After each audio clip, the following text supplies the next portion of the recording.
보신 대로 코로나19 확산세에도 해수욕장에는 피서객들이 몰리고 있습니다. 통상 휴가철에는 주요 해수욕장에 수십만 명이 모이기 때문에 올해는 대비를 잘 해야 바이러스 확산을 막을 수 있겠죠.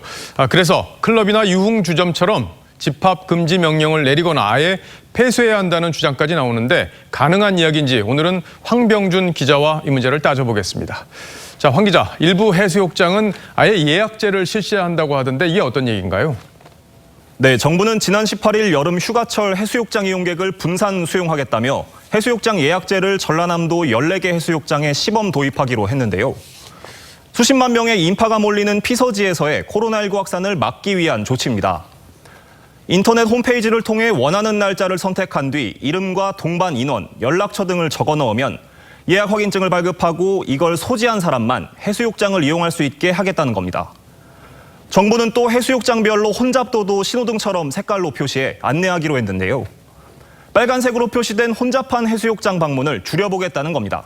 그러니까 예약을 통해서 관광객 수를 좀 조절을 해보겠다, 이런 구상 같은데 관건은 이게 실효성이 있느냐 이 부분이겠어요. 현장 관리자가 예약자와 예약 번호가 일치하는지를 일일이 확인하겠다는 계획이지만 울타리도 없는 백사장에서 출입을 관리하기란 사실상 불가능하다는 얘기가 나옵니다. 게다가 강제가 아닌 권고 사안이다 보니 대형 해수욕장이 있는 강원도와 충청도, 부산시 등은 예약제 도입이 어렵다는 입장입니다.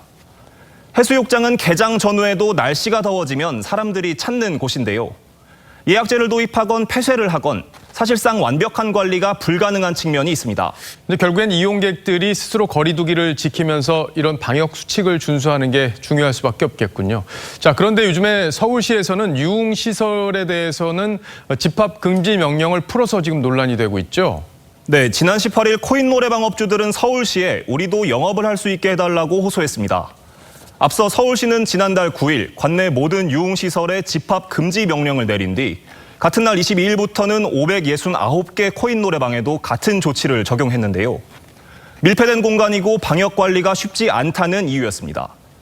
그런데 지난 15일 서울시가 시내 1,859개 룸사롱에 대해서만 집합 금지 명령을 집합 제한 명령으로 완화한 겁니다. 서울시는 춤을 통해 활동도가 상승하는 비말 전파의 차이를 고려한 선별적 조치라면서 룸사롱 등 일반 유흥시설은 활동도와 밀접도 측면에서 상대적으로 전파력이 낮다고 이유를 설명했습니다. 자, 그런데 유흥시설에서도 노래를 부르기도 하고 접촉이 적다 이렇게 단정하기는 어렵지 않습니까? 네, 맞습니다. 룸사롱 역시 밀폐된 공간이고 비말이 튈 우려가 있어 감염 확산에 취약하다고 합니다. 전문가 얘기부터 들어보시죠.